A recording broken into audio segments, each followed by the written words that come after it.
Bakti sama orang tua bisa kita lakukan di masa hidup dan setelah beliau meninggal. Ya, dua-duanya bisa kita berbakti. Tapi tentu berbakti semasa hidup itu jauh lebih besar peluangnya, luas. Karena ada hal-hal yang bisa kita kasih dalam bentuk bakti di masa hidup tidak bisa di masa meninggal. Contoh kita memberikan makan, minum, menjenguk kalau sakit, mengantar ke lokasi yang dia ingin. Itu kan sudah tidak ada kalau dia meninggal. Ya, tapi kita amal-amal yang lain seperti sedekah, ya, menyebarkan ilmu pengetahuan dari beliau dan segala macam ini bisa dihidup dan dimati, gitu ya. Tapi yang jelas jangan setelah orang tua meninggal kita sudah anggap bebas tugas kita, ya. Kemudian kita tidak mau lagi masuk ke bab bakti, jangan. Ya. Jalankan semua hal-hal yang bisa bakti. Di antaranya sabda Nabi SAW pada saat seorang sahabat datang dan mengatakan, ya Rasulullah, apakah masih ada tersisa baktiku pada orang tua yang sudah meninggal? Kata Nabi SAW, iya, engkau menyambung hubungan dengan orang-orang terdekatnya. Jadi sahabat-sahabat ibu kita, sahabat ayah kita, saudaranya, saudarinya, paman, tante, ini harus kita kontak berhubungan sama mereka. Sebagai bentuk pengganti daripada orang tua kita. Dari orang tua kita. Nah ini penting untuk digarisbawahi itu ya.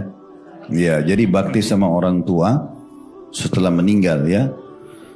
Di antaranya kita menyambung hubungan sama orang-orang yang dekat dengan beliau. Termasuk teman-temannya ya, teman-teman orang tua. Bagaimana kalau non-muslim? Tetap non-muslim tidak masalah. Kita tetap berbuat baik sebatas yang dibolehkan dalam agama.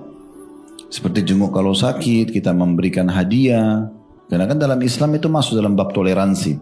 Yang tidak boleh kalau sudah sampai mendukung ibadahnya. Ya.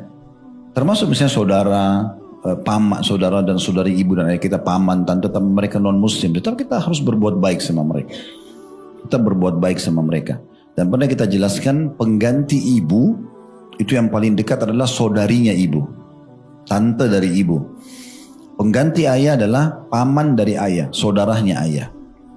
Ya, makanya Nabi SAW mengatakan al-khalatu bimanzilatil saudarinya ibu itu pengganti ibu, posisi ibu. Sama nenek, misalnya ibu kita meninggal tapi nenek masih hidup, nah itu nenek juga pengganti ibu. Nah kalau ayah itu paman, saudaranya ayah.